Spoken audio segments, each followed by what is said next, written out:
네, 하나님 말씀 야고보서 4장 13절에서 17절까지 말씀 보겠습니다.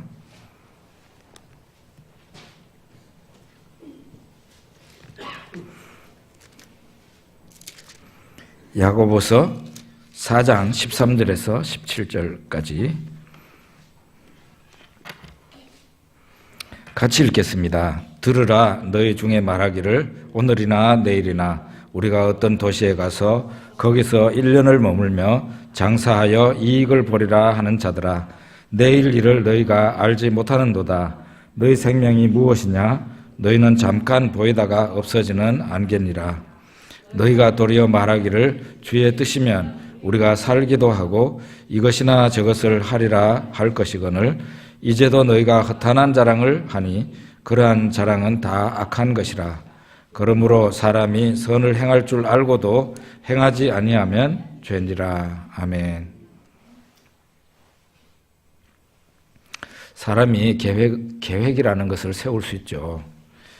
1년이나 2년 앞으로 어떻게 하겠다는 계획을 세우는 것, 그게 나쁘다고 할 수는 없습니다.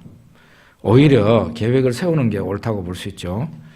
우리 개인적으로 혹은 가정이나 교회가 또 국가적으로 내년을 어떤 식으로 할 것인지 예산을 세워가며 계획을 잘 세우는 것이 중요할 것입니다. 그래서 우리 개인적으로도 조용히 기도하면서 계획을 세우는 것이 합당합니다. 그게 옳은 일이죠.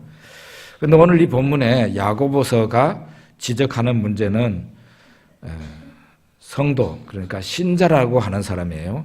여러분이 야고보서 1장을 읽어보시면 알겠지만 이 야고보서는 신자된, 예수 믿는 신자된 사람들에게 보낸 편지입니다. 불신자에게 보낸 편지가 아니에요. 신자에게 보낸 편지예요. 야고보서가 지적하는 문제는 신자라고 하는 사람들이에요. 그 사람들의 신앙과 태도에 관한 문제를 얘기하고 있는 것입니다. 계획을 세우는 것은 좋은 일이죠. 그러나 개인의 영달을 위해서 계획을 세우는 것이 문제라는 것입니다. 바로 탐욕의 문제와 이어집니다. 이로 인해 가지고 어떤 일이 벌어지느냐? 하나님은 무시를 당하거나 하나님은 개인의 영달을 위한 수단으로 하나님은 전락하게 되는 것이에요. 우리 개인의 영달이 앞에 나오는 순간에 우리의 탐욕이 우리들 속에 중심부에 자리 잡는 순간에 하나님은 무시를 당하거나 하나님은 우리 삶의 뒷전으로 물러나게 된다는 것입니다. 우리가 말은 그렇게 하지 않아도 하나님이 나중에는 성가신 존재가 되어버리죠. 하나님은 자꾸 간섭하시잖아요. 성경 읽어보면은 그렇게 하지 마라, 이렇게 해라. 정말 하나님은 잔소리가 많으십니다. 그런데 나는 내가 하고 싶은 일이 있는데 하나님은 자꾸 그렇게 하시니 나중에 이스라엘 백성들이 한 일이 뭡니까? 고분고분 말 잘 듣는 게 뭐죠? 우상입니다. 별로 효과는 없지만 우상이에요. 우상은 사람이 들고 다니는 우상도 있는데 사람이 주문해도 화를 내거나 그런 일이 없어요. 지 마음대로 조정할 수 있는 신이 바로 우상신이에요. 오늘 야고보서가 지적하는 문제는 바로 이런 겁니다. 신앙인의 태도와 삶에 대해서 얘기를 하고 있는 거예요. 탐욕의 문제를 얘기하고 있는 겁니다. 자신의 영달을 위해서, 자신의 탐욕을 채우기 위해서 어떤 계획을 세우고 그렇게 한다면은 결국 가만히 생각해 보면 하나님이 무시를 당해요. 하나님이 개입할 자리가 없어요. 또 하나님이 뒷전으로 물러나게 되는 거죠. 이런 식으로 만약에 신자가 살게 된다면 저 옛날에 창세기 11장에 바벨탑을 쌓았던 그 인류와 뭐가 다르냐 이런 얘기예요. 창세기 11장의 그 바벨탑 사건을 우리가 읽어보면은 사람들이 바벨탑을 쌓으면서 한 세 가지 말이 있어요. 첫째 뭔가 하면은 탑 꼭대기를 하늘에 닿게 해서 닿게 하자. 탑 꼭대기가 하늘에 닿게 만들자. 두 번째로는 우리 이름을 내자. 세 번째로는 흩어지지 말자. 이런 것이었어요.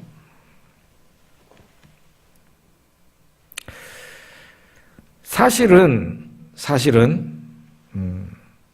이 사람들이 하나님의 영광은 생각하지 않고요. 바벨탑을 쌓았던 사람들이 하나님이라는 말은 없어요. 그들의 대화 가운데 하나님이라는 말이 안 나온다고요. 하나님의 영광을 생각하지 않고 오직 자신들의 이름을 내려고 합니다. 오늘날도 불신의 세계, 그러니까 예수님 안 믿는 사람들의 세계는 이런 식으로 돌아갑니다. 세상 나라와 세상 문화가 다 바벨탑 사건의 재판으로 계속 돌아가고 있는 거예요.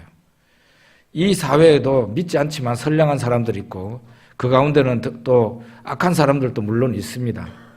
선한 사람, 선량한 사람이나 악한 사람이나 예외 없이 어떻게 삽니까? 우리 이름을 내자. 이 탑을 하늘까지 닿게 하자. 그리고 이 일을 위해서 우리가 단결하자. 흩어지지 말자. 이런 식으로 인생을 살다가 죽게 되고요. 그 결과는 선량한 사람이나 악한 사람이나 하나님의 심판을 받을 수밖에 없다는 것입니다. 야고보서가 그래서 지적하는 것이 뭔가 하면은 믿는다는 사람이, 신앙인이 이런 마음과 태도를 가지고 있다는 데에 문제를 제기하는 거예요. 불신자들이나 이런 생각을 해야 되는데 야고보서를 받아드는 그 사람들이 그 당시에 사는 사람들 가운데 이렇게 사는 사람들이 너무 많다. 바벨탑의 재판처럼. 예수를 믿는다는 게 뭘까요? 두 가지 뜻을 가지고 있어요. 첫째로는 예수를 구원자로 믿는 것입니다. 예수 그리스도 앞에 내 죄를 가지고 나가서 십자가 아래 내려놓으면은 예수님이 그 피 흘린 대가로 우리를 용서합니다. 그래서 예수 그리스도는 바로 우리의 죄를 구속하시는 구속주, 구원자가 되는 거죠. 그것만 있는 게 아니고 예수를 믿는다는 것은 예수 그리스도를 나의 왕, 나의 하나님으로 모시는 것입니다. 지금까지는 내 인생의 주도권을 내가 가져왔다면 예수님을 영접한 이후로는 삶의 주도권이 내가 아니라 예수님이 되어야 합니다. 우리는 구원자이신 예수님을 잘 믿기는 하는데 인생의 이 가장 중요한 부분, 인생의 주도권을 누구가 쥐느냐. 여전히 내가 쥐고 예수님은 그냥 옆에만 계시도록 그렇게 하지 않습니까? 인생의 이 핸들을 하나님께 맡기고 내가 비껴나서 옆에 앉든지 뒷자리에 앉든지 이렇게 해야 될 텐데 그러지 않고 하나님께서 너 그 좀 운전대 좀 넘겨봐라. 그러면은 가까이 오지 말라고. 내 인생은 내 거니까 구원자로만 계세요. 그렇게 하는 거죠.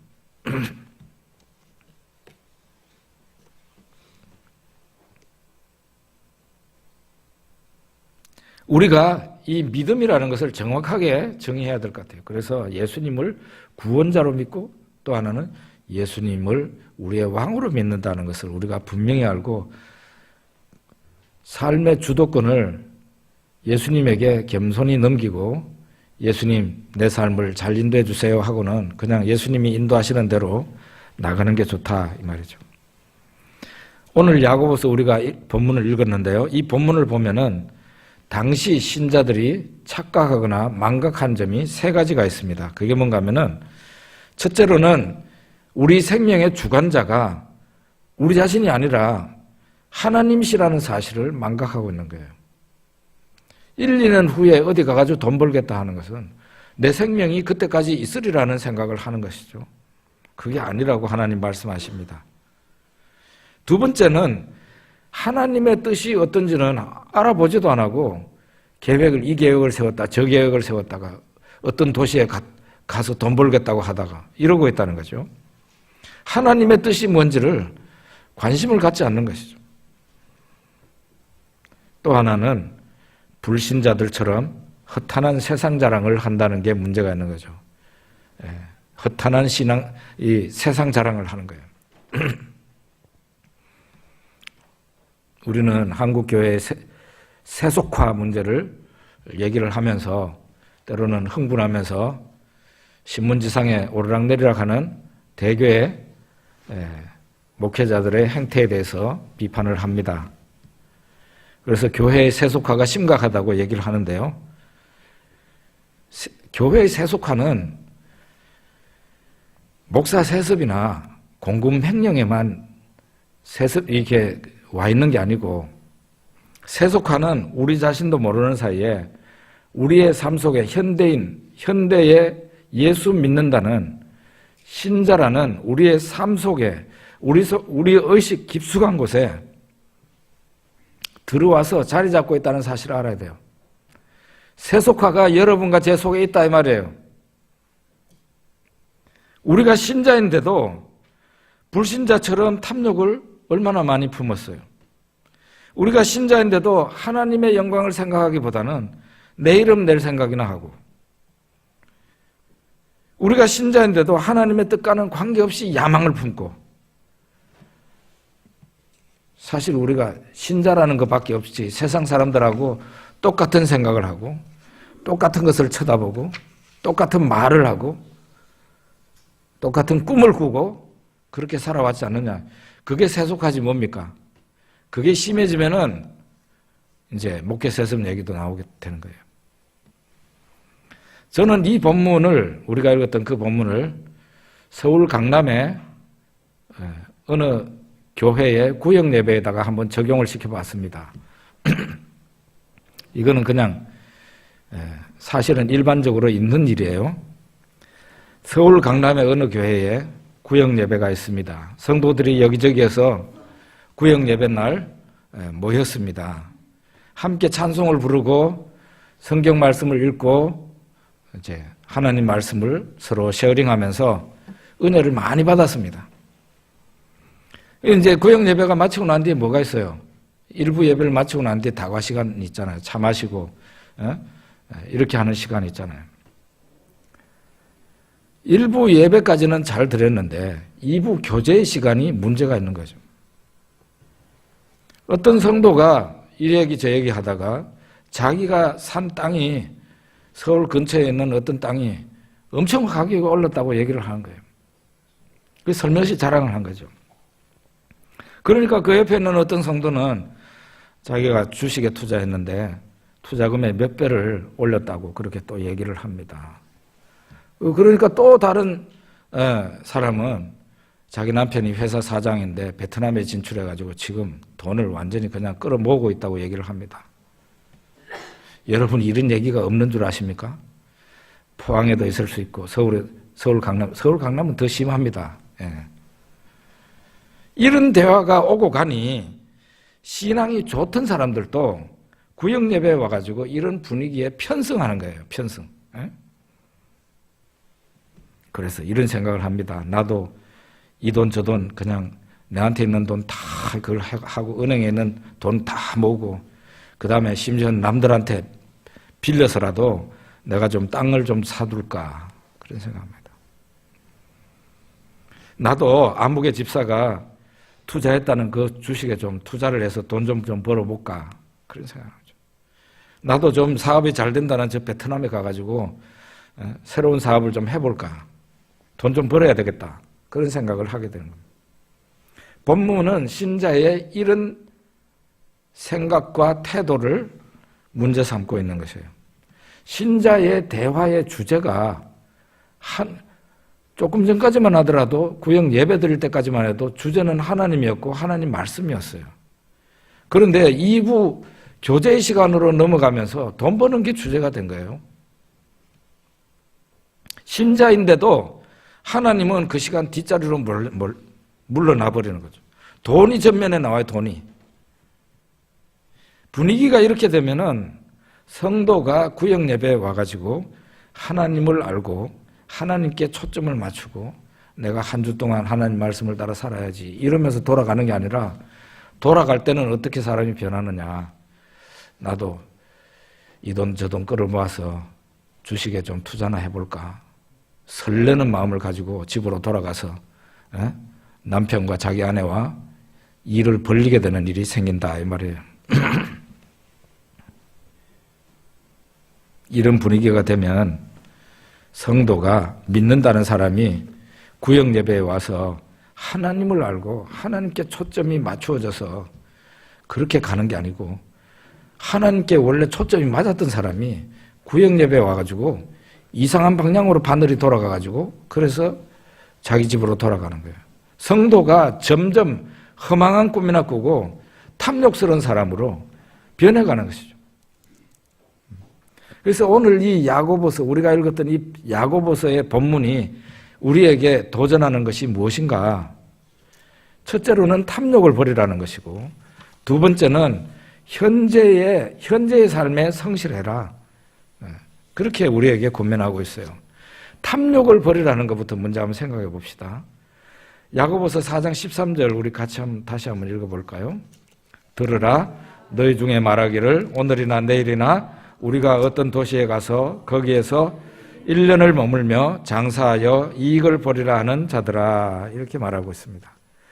탐욕을 버려야 되는 이유는 사람의 미래가 그 사람의 것이 아니라 하나님의 영역이라는 거예요. 사람의 미래는 하나님의 영역이에요. 1년 후의 일을 우리가 어떻게 알겠냐요? 1년 후에 우리가 살아있을지 안 살아있을지 그것도 몰라요. 하나님의 영역이에요. 또 어떤 도시에 가면은 거기에 그 도시에 뭐 복이 붙어 있는 것도 아니잖아요. 예? 어떤 도시에 가면은 반드시 복을 받는다, 내 야망을 성취한다, 그런 것도 아니에요. 그냥 그럴 가능성만 가지고 있을 뿐이죠. 그래서 우리가 이런 생각을 버려야 돼요. 미래에 내가 하나님의 영역이라는 것을 겸손히 인정을 하고, 또 하나는 어느 도시에 갈 수도 있죠. 그렇지만 거기에 가면 반드시 뭐가 된다는 보장은 없다는 것을 우리가 알아야 되는. 그러니까 자랑하지 말고 겸손하라는 것이죠.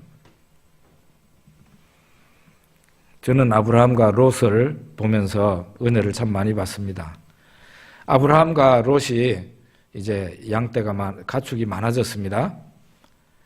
그래서 이제 서로 우물물은 한정이 있는데 서로 먼저 양떼에 물을 먹이려고 그러고 또 풀 때문에 싸움이 일어나고 이러니까 어느 날 아브라함이 조카 롯을 부릅니다. 너나 나나 친척간인데 한 핏줄인데 이런 일로 싸울 필요가 있겠냐. 우리가 좀 멀리 좀 서로 떨어져야 되겠다. 네가 동쪽을 택하면 나는 서쪽을 택하겠다. 네가 서쪽을 택하면 나는 동쪽을 택하마. 네가 먼저 우선권이 있으니까 네가 먼저 선택을 해라. 그러면 나는 너한테서 멀리 떨어지겠다라고 얘기를 합니다. 아브라함은 어떤 삶의 태도를 가지고 있는가 하면은 하나님이 내게 계시니 내가 동쪽으로 가도 복을 받게 돼 있고 서쪽으로 가도 복을 받게 돼 있다고 생각을 합니다. 자리가 중요한 게 아니다는 거예요. 하나님이 내 가까이 계시니까, 하나님이 내 가까이 계시는 한 나는 복을 받을 수밖에 없다는 그런 생각을 해요. 장소가 중요한 게 아니라는 거죠. 꼭 물이 많은 데로 가야 되고 풀이 많은 데로 가야 되는, 목축업하는 사람들에게 물과 풀이 중요합니다. 그렇지만은 아브라함은 그렇게 생각을 안 해요. 그런데 롯은 어떻게 생각했습니까? 롯은 이렇게 자기가 선택권이 자기에게 주어지게 됐을 때 한 곳에 딱 꽂히게 됐어요. 거기가 어딘가 하면 요단들이었습니다. 그때는 소돔과 고모라가 멸망당하기 전이었다 그랬어요. 그러니까 막 여호와의 동산과 같았다 그래요. 여호와의 동산이라는 게 에덴 동산을 말하는 것인지는 모르겠는데 하여간 너무 멋지게 보였다는 거죠. 거기에 가면은 목축업이 너무 잘 될 것 같았어요. 물도 넉넉하고 풀도 많고 양떼를 몰고 있는 자기한테는 최적의 장소라고 생각을 한 거죠. 그래서 롯은 거기로 선택을 합니다. 롯이 요단들을 택할 때 거기는 바로 소돔과 고모라가 가까이 있는 곳이었습니다. 얼마 후에 하나님의 불벼락을 맞게 될 도시라는 것을 알지도 못한 채 거기로 선택을 합니다. 그리고 거기로 간 지 얼마 안 되어서 그는 소돔 성 안으로 들어가게 됩니다.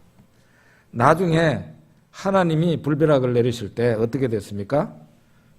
롯은 자기 집에 있는 재산 한 개도 못 가지고 그냥 목욕탕에 불나면은 뼈가벗은 채로 그냥 도망가듯이 그냥 아무것도 가지지 못하고 그냥 쫓아나와야만 했어요. 사람들이 유명 대학과 대기업을 가난처럼 생각할 수 있습니다. 특별히 지금도 강조하지만 불신자를 얘기하는 게 아닙니다. 신자가 이런 생각을 할 수 있다는 게 문제가 있어요. 거기에 가면은 복이 기다리고 있는 것처럼 생각을 할 수 있어요. 그런데 복은 어떤 곳에 붙어 있는 게 아닙니다. 복은 사람에 의해서 그 복이 움직여요. 그러니까 궁극적으로 말하자면 그 사람이 어떤 사람이냐는 것이죠. 좀 더 정확하게 말하자면 하나님 안에 복이 있어요. 복이 감춰져 있어요. 이 복은 하나님에게서 이렇게 빠져나오는 겁니다. 그런데 사람들이, 특히 신자라고 하는 사람들이 어디에 가면은 거기에서 자기 인생이 형통하고 복을 받을 줄로 생각합니다. 그거는 완전히 넌센스라는 거죠. 다윗은 이런 점을 잘 알고 있는 사람이었습니다. 역대상 29장 11절과 12절 한번 읽어봅시다. 여호와여, 위대하심과 권능과 영광과 승리와 위엄이 다 주께 속하여사오니 천지에 있는 것이 다 주의 것이로소이다. 여호와여, 주권도 주께 속하사오니 주는 높으사 만물의 머리심이니이다. 부와 귀가 주께로 말미암고 또 주는 만물의 주제가 되사 손에 권세와 능력이 있사오니 모든 사람을 크게 하심과 강하게 하심이 주의 손에 있나이다. 여기 보면은 부와 귀가 누구한테서 온다 그랬어요? 주께로부터 온다. 모든 사람을 크게 하심과 강하게 하심이 어디에 있다 그랬어요? 주의 손에 있다 그랬어요. 다윗은 이것을 분명히 아는 사람이에요. 그래서 다윗은 항상 하나님을 자기 앞에 모시는 삶을 게을리하지 않았습니다. 항상 하나님을 1등으로 모셨어요. 그런 태도가 어디에서 나타나는가 하면은 다윗이 왕이 되고 난 뒤에 제일 먼저 서둔 일이 바로 하나님의 언약궤를 저 국경 근처에 변경에, 나라 변경에 어느 집에 있는 그 하나님의 언약궤를 예루살렘으로 운반해 오는 것이었어요. 그거를 제일 먼저 서둘렀어요. 물론 그렇게 하다가 처음에는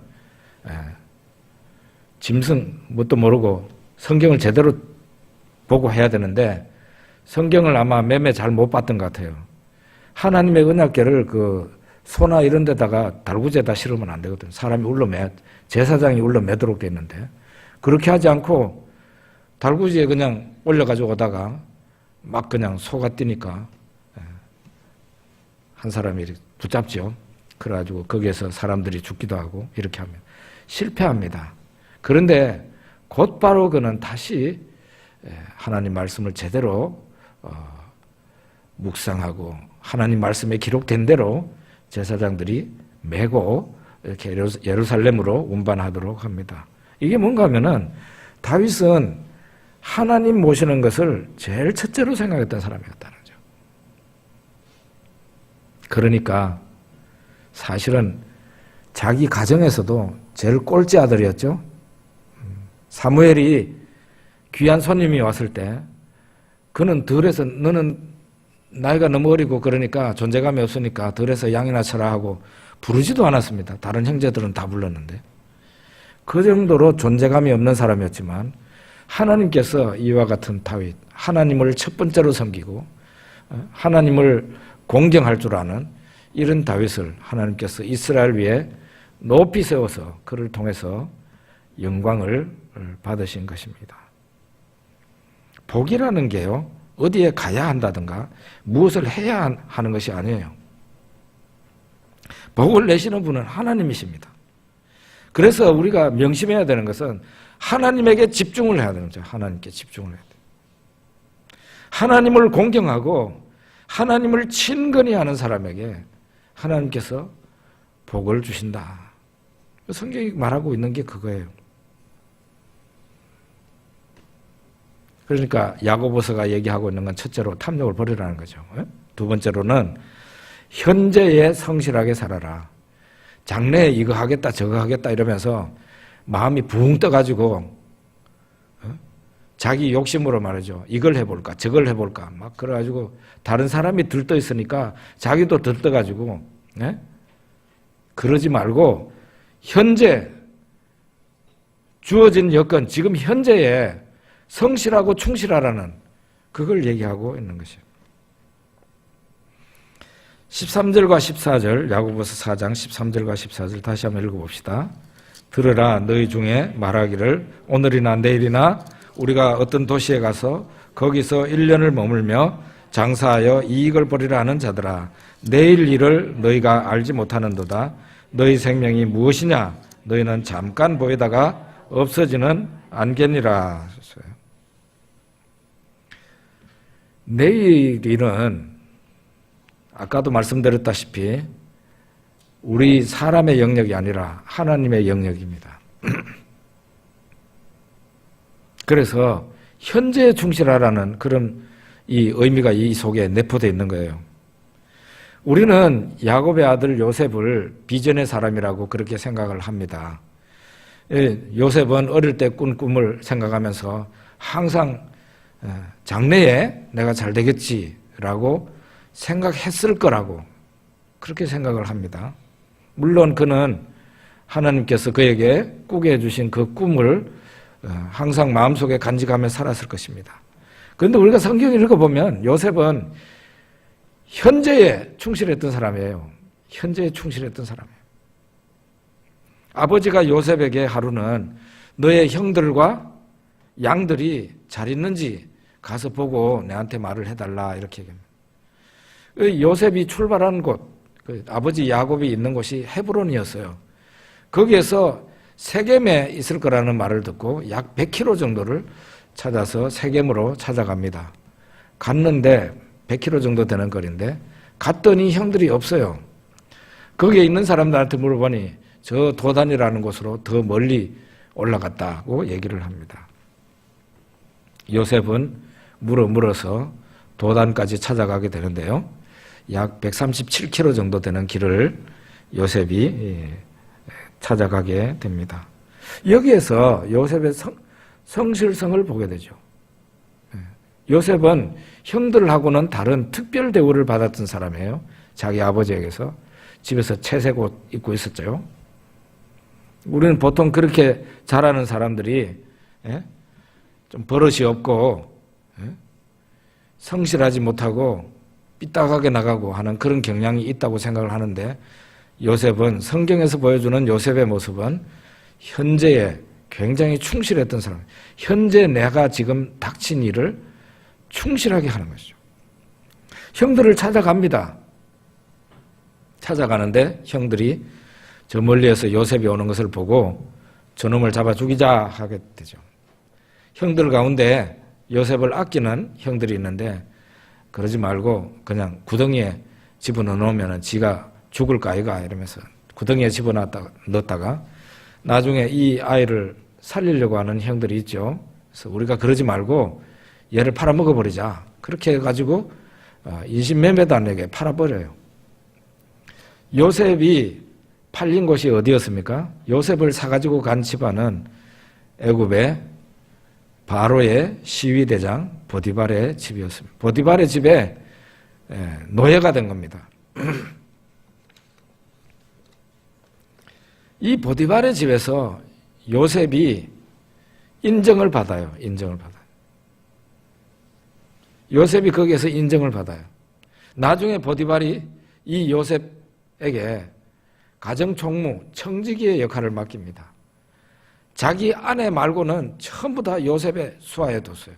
요셉이 마음대로 가정에 경제적인 거, 심지어는 다른 노예, 자기도 노예인데도 다른 노예를 또 이렇게 관리하고 이러는 것까지 다 그걸 요셉한테 보디발이 다 맡기게 돼요. 성실했기 때문에 그런 거예요. 성실했기 때문에. 그런데 이 요셉은 자기 주인 여자의 유혹을 받다가 그것을 받아들이지 않은 일로 인해서 감옥에 가게 되는데 감옥에서도 요셉은 신세한탄이나 거기서 날마다 울기나 하고 그런 사람이 아니었어요. 감옥에서도 다른 죄수들을 섬기는 사람이었어요. 감옥에서 솔선수범해가지고 자기도 죄수인 마당에 다른 사람을 얼마나 억장이 무너졌겠어요. 그렇지만은 요셉은 그 있는 곳에서 최선을 다하는 사람이에요. 그렇게 하다가 보니까 간수장이 이야 이놈 아주 특별한 놈이네 해가지고 감옥의 모든 사물을 다 맡겼다는 거 아니에요. 이렇게 해서 요셉이 나중에 총리로 발탁이 됩니다. 우리는 생각할 때 요셉은 어릴 때 꿈을 꿨으니까 항상 미래만 생각하고 왜 내 인생이 이렇게 안 피지? 신세한탄이나 하고 그렇게 했을 거라고 생각할 수 있지만 그렇지 않고 요셉은 어떤 일을 당하든지 간에 아주 빨리 마음이 침착해졌던 것 같아요. 지금 현재 내가 무엇을 해야 될 것인가 그런 생각을 했던 사람이죠. 그 자기가 주어진 그 여건에서 최선을 다하다가 보니까 그의 꿈이 이루어지게 된 거예요. 현재가 계속 모여가지고 내 미래가 되는 겁니다. 현재를 부정하면 안 돼요. 현재 나의 삶이 오늘도 현재가 되고 내일 우리가 맞이하게 되면 내일이 현재가 되는데 현재가 계속 쌓여가지고 미래가 된단 말이에요. 근데 계속 미래를 사는 사람은 허황한 꿈이나 꾸고 탐욕스러운 생각이나 하고 이 일 해보다가 저 일 해보다가 나중에 일이 손에 잡히지 않기도 하고 나중에는 뭐 하는 일마다 안 되네 이런 생각을 하게 되죠. 현재에 성실해라. 1년 동안 어디에 가가지고 어느 도시에 가서 사업을 하고 거기에서 이익을 보리라. 그렇게 생각하지 말고 지금 현재 네가 닥친 그곳에서 무엇이 최선인지를 알고 지금 현재 충실하라는 거죠. 그러면은 현재 우리 여러분과 저에게 지금 오늘 현재가 있는데요. 우리가 지금 현재 무엇을 할 수 있을까요? 가장 하기 쉬운 게 하나님께 집중하는 겁니다. 가장 쉬운 게. 이거는 돈 없는 사람도 할 수 있어요. 돈이 많은 사람이든 돈이 없는 사람이든 하나님께 집중하는 것은 다 할 수 있어요. 성경책 읽는 거 여러분 성경책 다 있죠? 그 성경을 여러분들이 성경 읽을 때 누구가 방해합니까? 여러분이 마음만 먹으면은 성실하게 하루하루 성경을 읽으면서 이 말씀대로 살면 하나님께서 그 현재의 복을 주시는 것이죠. 내가 무엇을 할 수 있다. 1, 2년 후에는 내가 달라질 거다는 그런 생각만 할 게 아니라 지금 현재 그런 허망한 욕심을 다 버리고 지금 현재 할 수 있는 일을 하라는 거죠. 하나님께 좀 더 집중을 하라는 거죠. 하나님께 집중하라는 얘기는 성경책을 들여다보는 것부터 먼저 시작해야 됩니다. 그리고 오늘 오후에 있겠지만 성경 묵상 방법을 여러분들이 좀 배우게 될 거예요. 그래서 하나님을 친근히 하고 매일매일 큐티를 열심히 하고 그 말씀을 적용해서 살면 여호수아 1장 8절 말씀이 여호수아의 것이 아니라 여러분과 저의 것이 된다 이 말이죠. 평탄하게 되고 형통한다고 그랬지 않습니까? 그렇게 좋은 말씀이 어디 있어요? 너의 길이 평탄하게 되고 형통하게 될 거다. 하나님 말씀을 지켜 행하면 좌로나 우로나 치우치지 않으면 형통하고 평탄한 인생이 될 거다고 하나님 말씀하세요. 이게요. 신구약을 그대로 관통하는 말씀이에요. 예수님의 말씀을 듣던 어떤 여자가 무리 중에서 예수님께 소리를 크게 질렀습니다. 아마 저 예수를 낳은 사람이 누군지는 모르지만 저 예수를 젖먹여 키운 여자가 누군지는 모르지만 엄청나게 복받은 여자다 그렇게 생각을 한 것 같아요. 당신을 뵌 태와 당신을 먹인 젖이 복이 있나이다 하고 큰 소리로 외쳤어요.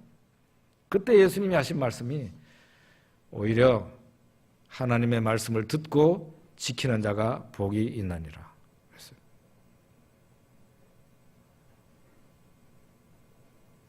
우리는 오늘 이 야고보서를 통해서 허망한 그런 욕심에 휘둘리지 말고 하나님에게 집중하고 현재에 최선을 다하라는 그런 말씀을 드렸습니다. 우리 기도하겠습니다.